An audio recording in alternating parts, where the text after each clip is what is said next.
Most hardware synths have a problem.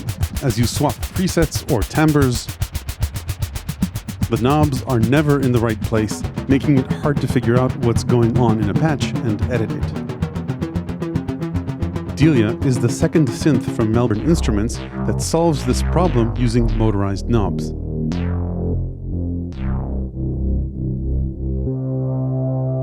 It has 6 hybrid voices with analog filters and drive, and a 12-note mode with shared filters, along with virtual analog and wavetable oscillators. It's not a keyboard version of their previous synth Nina, but rather something different. It's less expensive, has fewer timbres and fewer knobs, but has new interesting features that Nina doesn't. In this video, I'll take a look at what DELIA can do, how it's different from Nina, what makes it special, and pros and cons compared to the competition. Before I start, a quick disclosure: Melbourne Instruments sent me DELIA. Other than that, no money changed hands, they have no say over the content of this video, and don't get to see it before it's published.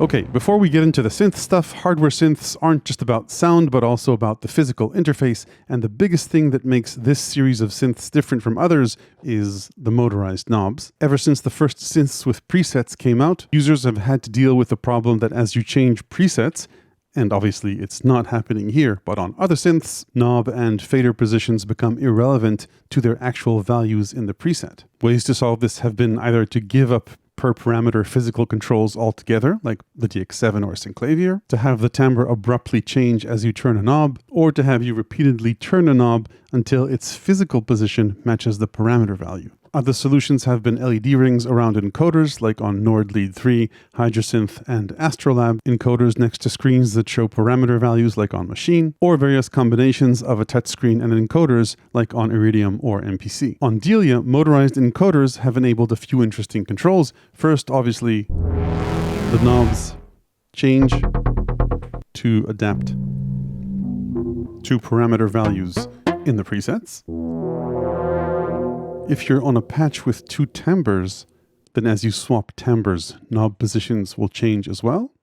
I think that particularly for synths with 2 layers or timbres, it's quite a pain to say change a parameter in one timbre, then move to another timbre, and have to find the spot for that timbre as opposed to just having the knobs automatically adjust per timbre. Knob positions also change as you tab between different envelopes, different LFOs, and different oscillator controls. This enables a much more condensed panel compared to having a separate set of controls for each such element. Another important way these motorized knobs differentiate the user experience compared to regular encoders is that they can create virtual detents. So for example, here the tuning knob has a range of between -7 to +7 semitones when it's in fine tuning mode and the motion is smooth, and the knob stops at about 7 o'clock and 5 o'clock here, unless I really try to force it, but it stops around the edges here.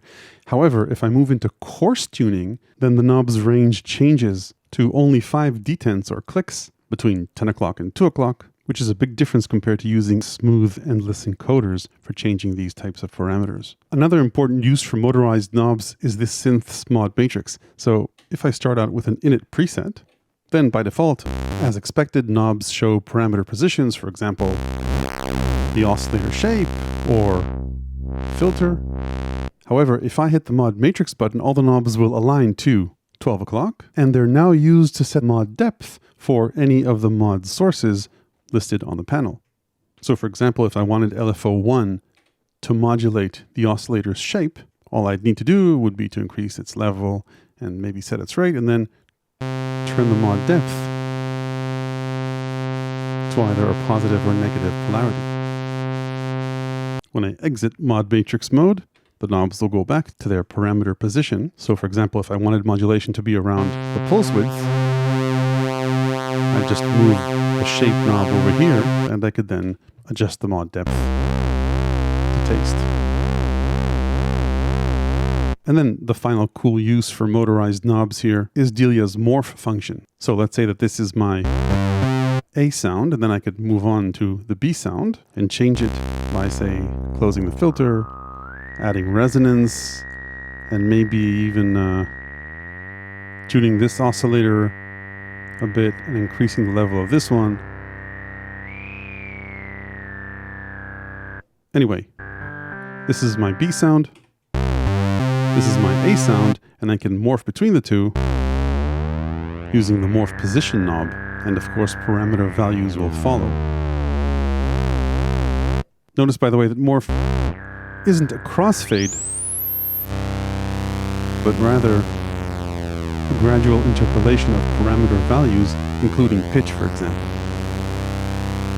Okay, so that's it for the motorized knobs. Let's move on with an overview of what else we get in here. And since I'm sure a question I'm going to get in the comment section is how it compares to Nina, I'll talk about that as well. Size-wise, Nina is a desktop synth, so obviously it's more compact, though it has around 10 more knobs than Delia does. Despite the extra knobs on Nina, synth engine-wise, Delia actually has more features. Delia has fewer knobs because some of the controls were moved into a menu like spin, but others have been condensed into tabs. This consolidation, or tabs, has enabled more envelopes, 3 envelopes instead of 2, more LFOs, also 3 instead of 2. However, Delia supports only 2 timbres or layers at a time as opposed to 4 on Nina. And Delia only has 6 analog filters or 6 full voices compared to 12 on Nina. Delia has a 12-note mode where the filters are shared for each 2 sets of notes, though you do get 12 copies of the entire oscillator section. There are a few more differences. Delia's voice structure starts with all digital oscillators, 2 virtual analog oscillators as opposed to Nina's 2 analog oscillators, then a 3rd digital wavetable oscillator like Nina, and another miscellaneous oscillator, also similar to Nina, noise, XOR, which is a pulse wave ring mod, or external input like Nina, but Delia also has a very interesting new loopback mode not found in Nina. We'll talk about this later. Then the filter section has also been expanded upon in Delia. It has the same analog 24 dB per octave ladder filter like Nina with drive into the filter, but that filter also now has a 12 dB per octave mode, and it can be paired with a digital 24 dB per octave high-pass filter, which is also resonant, and the two can be linked together to create a bandpass filter, in which case, of course, both knobs move at the same time. More on these in a bit as well. And then on the mod matrix side, beside the extra envelope and LFO, we've got additional sources, oscillator 1 and oscillator 2, but we did lose the time envelope as a mod source. Hopefully they'll enable a one-shot mode for the LFOs and we'll get basically the same thing. Presets are stored in banks. There are plenty of factory presets to get you going. On the wavetable side, you've got vintage 80s style wavetables, more modern high-resolution wavetables, and you can also load up, smash the like button, your own wavetables. Smash the like button, smash the like button, smash the like button, smash the like button, smash the like button. Like Nina, the screen can be used as an oscilloscope like buttons, or a stereoscope, smash the like, which will work better if we enable a bit of stereo. Smash the like button. If you want to edit a parameter value, you can either press edit and then edit it, or just hold this button and then turn the screen encoder, release the edit button when you're done. Unlike Nina, the entire row of buttons on the bottom has 2 purposes. By default, it's whatever is written on top. So for example, this lets us access additional parameters for the various modules in the synth. And then the bottom row applies in mod matrix mode. These are the modulation sources.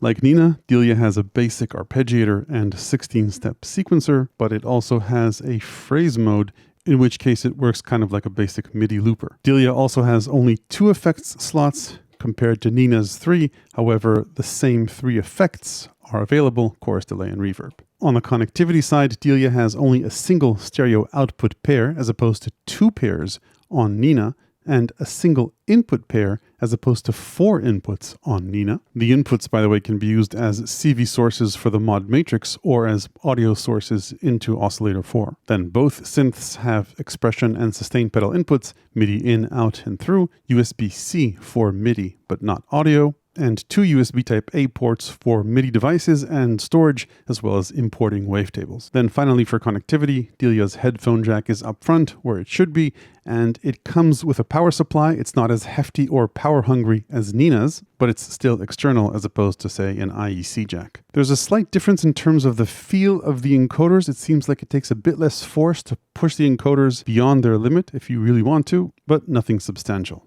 Overall, the build is solid, the synth is hefty, keys are velocity sensitive with channel aftertouch. Okay, let's start with multi-timbrality, meaning the ability to load up 2 presets at a time.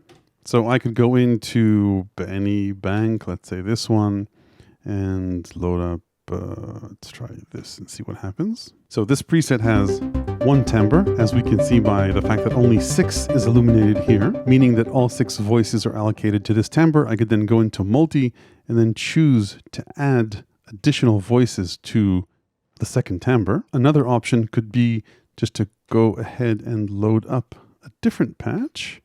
Let's say, go for beefy snare. Now, if I just load this, it'll replace the current patch. However, if I hit options, then I could choose to load this into, say, layer 2. And once I hit OK, you can see the voice allocation has changed. I've now got 5 voices allocated to layer 1, and then 1 to layer 2. I could change their relative level,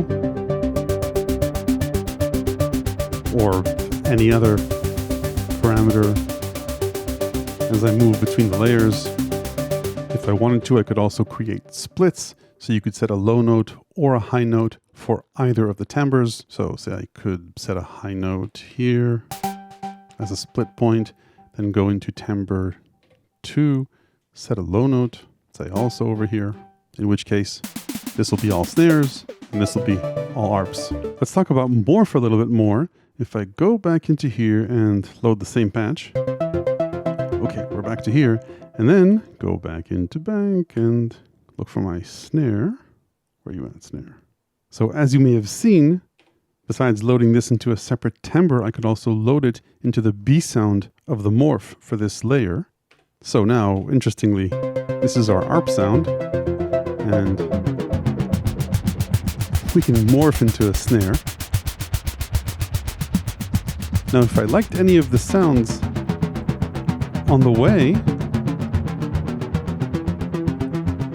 say for example this one, I could save this to either morph and then save that as a preset. You can also copy from one morph to the other and then continue the sound design journey from there. Some parameters don't morph, by the way, like say for example sub, that'll just flip in between at the 50% point, or sync. And then you can actually also morph mod depth settings in the mod matrix. More on that when we talk about the mod matrix. Let's move on and talk about 12-note mode. So by default, Delia has only 6 voices because it only has 6 analog filters. So to see how this works, say when you try and use more than 6 voices, I'll play a high note here, sine wave, and then as I play the 6th note, the voice for that high sine wave will be stolen. If I go into the patch and look for 12-note mode, you'll see that a few options open up. You'll also see 2 notes up top here on the info bar. Anyway, in 12-note mode, you get 12 copies of the 4 oscillators in the oscillator section, but these have to be fed in pairs into the single 6-voice filter section. And these notes can be paired either in a time-based fashion or a distance-based fashion. For my previous example with time-based pairing, since my 5 notes come right after this one, then this note will be stolen immediately after I play the 7th note. However, if I move to the distance-based mode, then these notes that are very close together won't steal this last note until I hit the 12th note. The retrig option lets you choose whether you want to retrig the envelopes and LFOs. So you need to experiment with these to see which fits for the preset you're playing or your playing style. But if you're playing a patch with a long release or want to play big chords, depending on the patch, this could feel like 12 voices. Okay, let's start exploring the signal chain. I'll load up an init preset and we'll take a listen to the oscillators. I'll start with the 2 virtual analog oscillators. These are identical. They morph from triangle, which slews or skews, into a saw. There's a nice little detent here for a perfect saw. Then that goes into square and pulse, which you can modulate for PWM like I showed you earlier. tuning for all the oscillators is minus and plus 7 semitones, and then coarse tuning gives you detents for 2 octaves up and down. There's level control for all the oscillators, by the way, as well. And then oscillator 1 also gets a sub-oscillator. Oscillator 2 is identical to oscillator 1, except that it can be synced to oscillator 1. So let's say tune this low, tune this high, and take a listen to oscillator sync. And this can be modulated as well. Now there's no FM directly on the panel, but if we say choose a triangle shape for both of these, then go into the mod matrix, choose say oscillator 2 as a source, and point that into the frequency of oscillator 1, we can inject some nice audio rate chaos into the sound. So those are the virtual analog oscillators 1 and 2. Let's listen to oscillators 3 and 4. Oscillator 3 is a wavetable oscillator with position control to scan through the wavetable. In this case, the wavetable is pretty simple, but we could always go into the wave menu and choose maybe a different one. There's a nice preview of the wavetable here.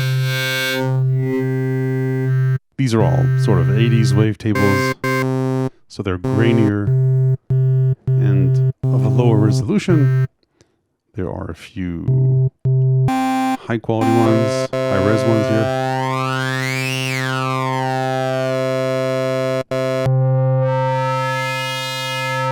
Won't go through all of them, but you get the idea. Very nice timbral journeys here. And like I mentioned earlier, you could load up your own if you really wanted. Hello, Loopop. As you can hear, these are fairly high res. I imported this one from Vital, 2048 samples per frame and up to 256 frames, and you can load up to 127 of your own wavetables in here. So I think that's quite a lot of exploration that's possible just right here. So wavetable is a parameter that you can't access directly on the panel here. Then if we go into the oscillator menu, we'll also see interpolation, which you can turn off if you like. You may or may not hear that depending on the wavetable. So this one, for example, is pretty smooth, but if I choose maybe a not so smooth one, let's maybe go into, yeah, this one. So this one just has the basic shapes. You can see that without morphing, it just steps between them. By the way, this saw is way fuzzier than the regular saw. So if the virtual analog one isn't to your taste, there's another one in here. Anyway, this is without interpolation, and then with, it smoothly morphs between these shapes. Okay, let's move on and talk about the fourth oscillator, or tone generator. This has a few modes. Noise with tone control is one. Then it has an XOR mode with tone control. XOR is a ring mod of the pulse outputs of oscillator 1 and 2. It's a kind of fuzzy timbre. So levels are down. All we're hearing is the ring mod. And that, of course, changes based on the relative frequencies of oscillator 1 and 2. As well as their pulse width.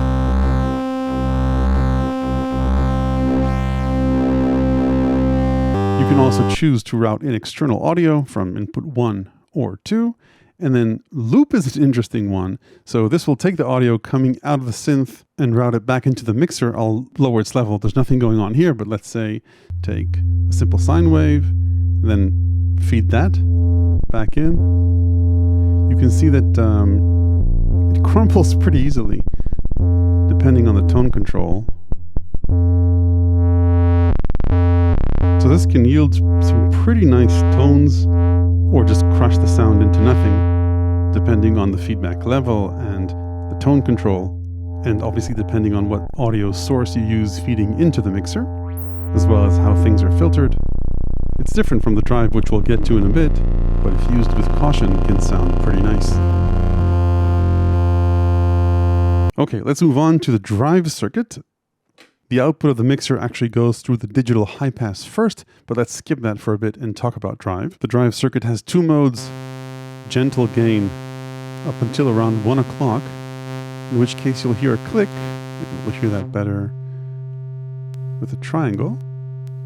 The click turns on an overdrive circuit, which applies significantly more drive. So this is what it sounds like on a triangle, on saw, square.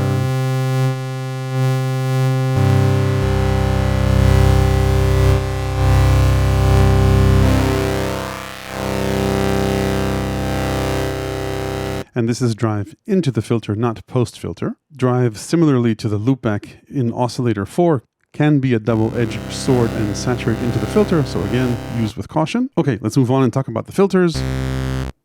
We start with the digital high-pass filter with resonance. This is how we control its resonance. So we're controlling the high-pass filter now. Resonance will self-oscillate.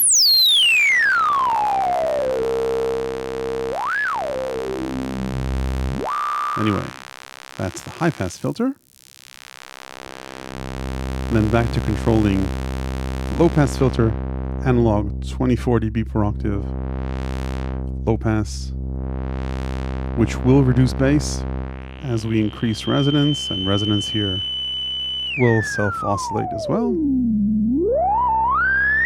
if you want. You can get pretty crunchy. This is maximum resonance. Let's maybe hear it with a bit of envelope.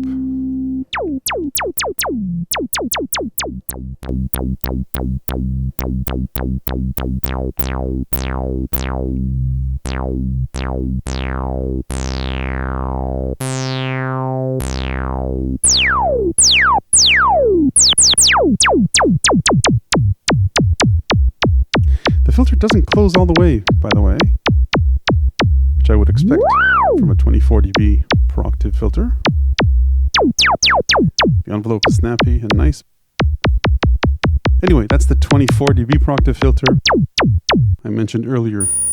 We can drive it, which will impact resonance.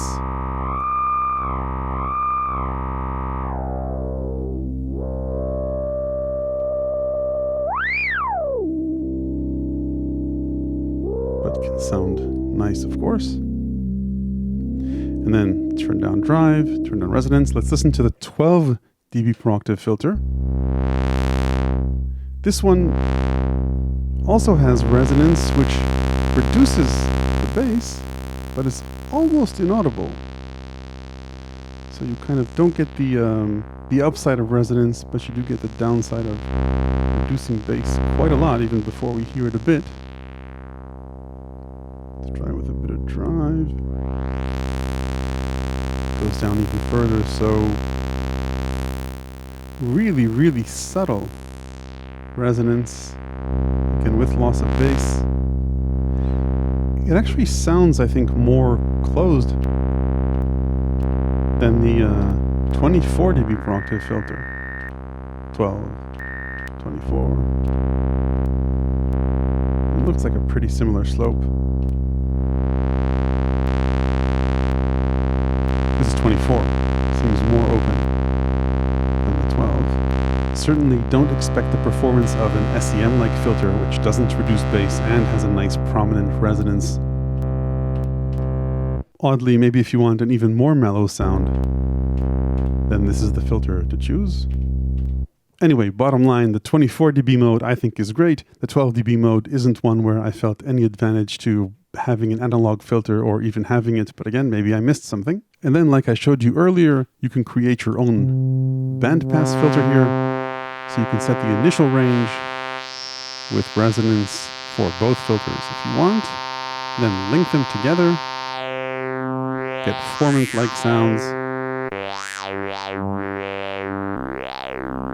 As you can see, I'm controlling the cutoff of both filters with either knob, and then I can always unlink them, make the bandpass narrower, say for example, relink, or make it broader, relink,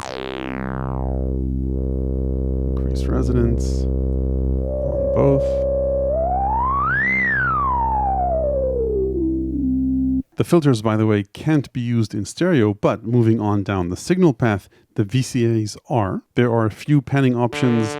Panner position will gradually increase the spread of the voices as you increase panner position. And then the VCAs are also bipolar, so they can invert the phase of the signal if you want, and spin will introduce an auto rotation to the voices. This includes through zero inversion of the signal, which is a cool stereo effect, but you should be aware that if both the left and right channels are summed to mono, then phase cancellation will cause the signal to behave like anything from a tremolo was applied to it to being occasionally totally nulled out. Both pan and spin are available as destinations in the mod matrix. Okay, let's move on and talk about the effects. Delia has 2 effects slots and 3 effects types. There's a stereo chorus, then a delay. This control is always ascend, by the way. Then you've got control over additional parameters here, like feedback, time, can be synced, and there's tone control, which is always nice. And then you can also assign a secondary function to this knob. So for example, I could choose to have it control delay time. So this is my delay, and then I've now got control over time in this macro mode. Anyway, that's the delay, and then we've got a reverb, a very nice stereo reverb with control over time, a few presets, room, plate, and hall.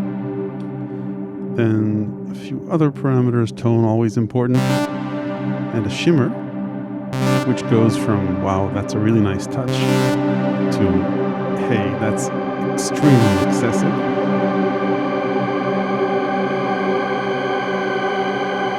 Anyway, you can use 2 of the 3 at a time, and you can put them in slots, so they can be either in parallel or in series, patched one into the other. So that's the signal path. Let's talk about modulation. Envelopes are pretty straightforward. ADSR. For the VCA, the filter, level control, of course. We heard this before.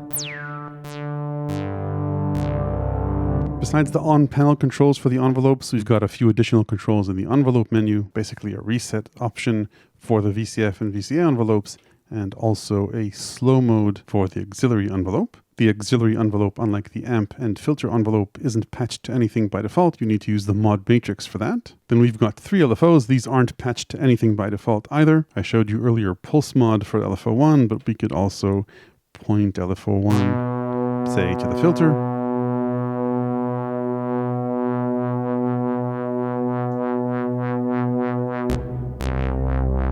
You can choose LFO shape here. You need to be outside the mod matrix for that.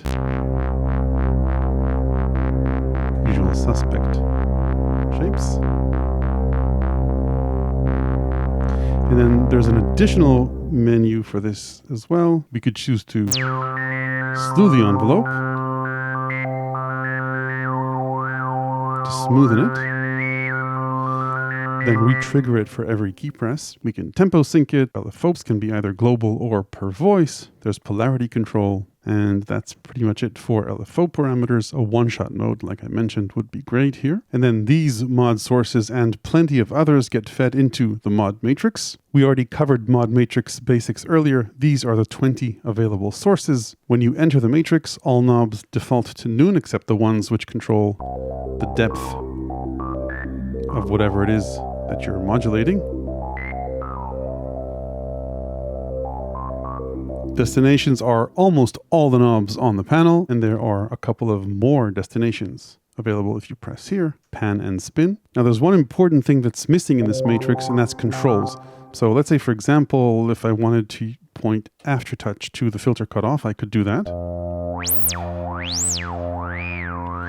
But if I wanted aftertouch or the mod wheel to control the mod depth of another parameter, you currently can't do that. So let's say, for example, I've got an init preset and I want to, say, set both oscillators to triangle and then go into the mod matrix and use oscillator 2 to modulate the depth of oscillator 1. But I want to modulate this mod depth, say with an envelope. So you can't do that now. However, what you can do, since we have two morphs, is modulate morph itself. So let's say that I want to go from here to here.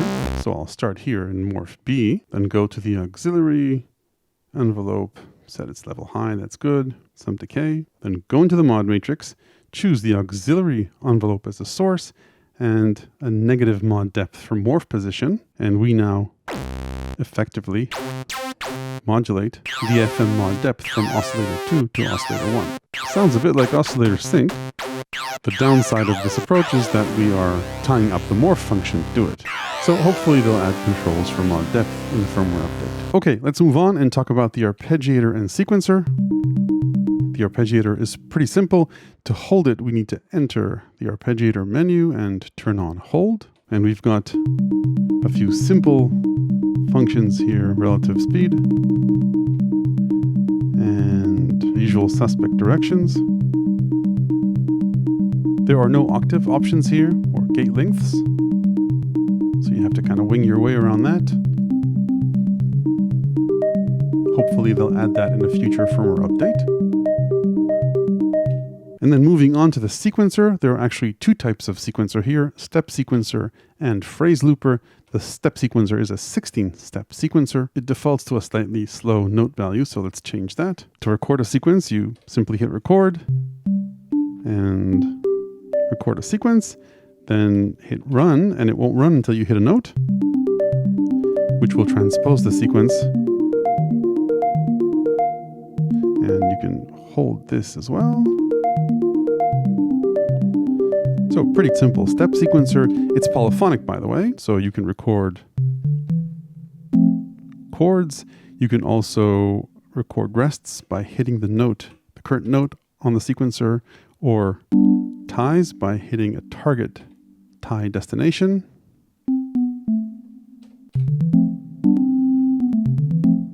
So that sounds like that.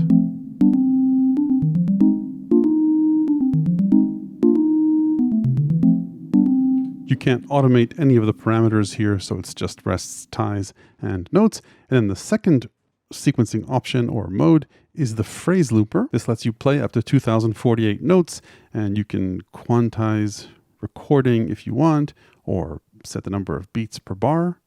So you hit record and play whenever you're ready. So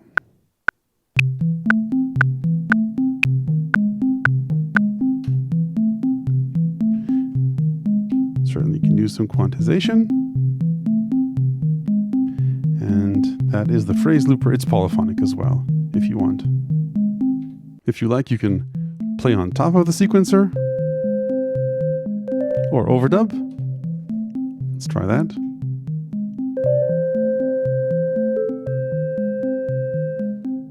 Probably without quantization would be better.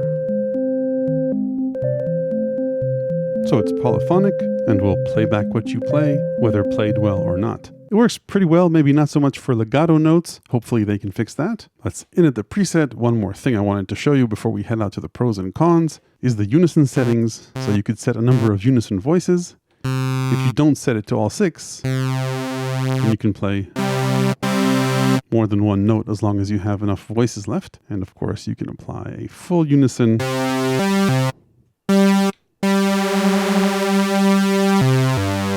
with chorus, why not? And of course add on more oscillators since you've got quite a few of them.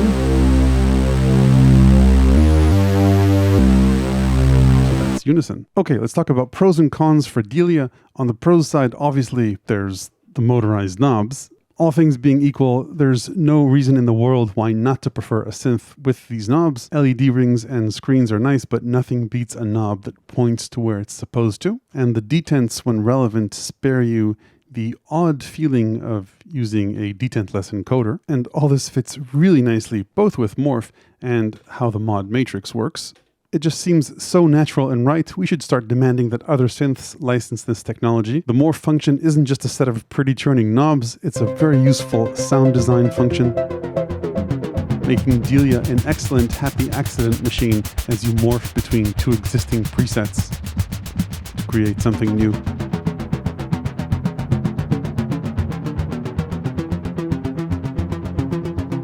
Then knobs aside, in my opinion, Delia sounds great. The virtual analog oscillators do what they're supposed to. The wavetable oscillator has great factory wavetables and lets you add your own high-res ones if you want. And the analog filter and drive work nicely together to add crunch if you want it, and gentle filtering if you don't.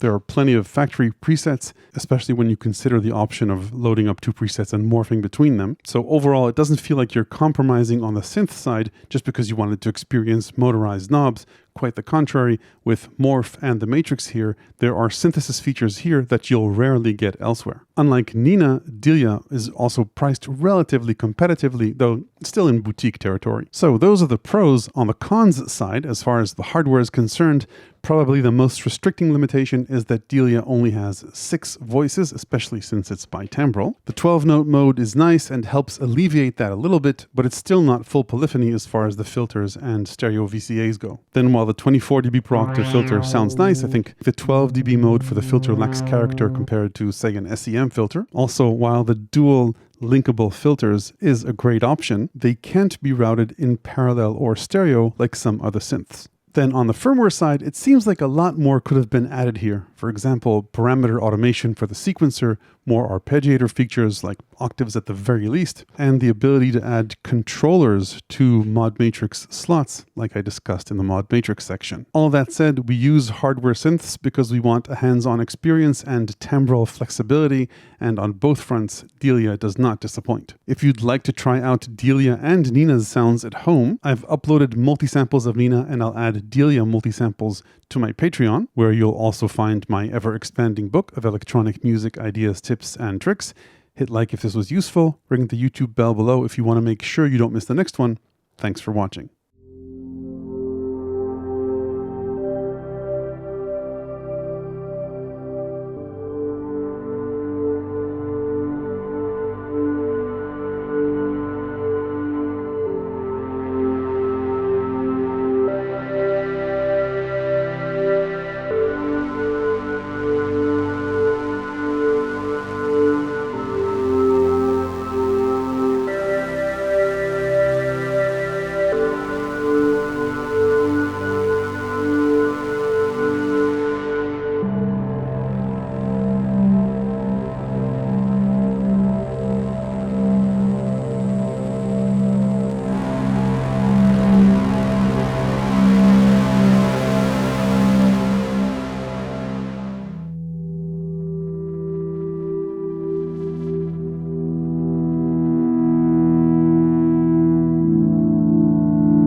button.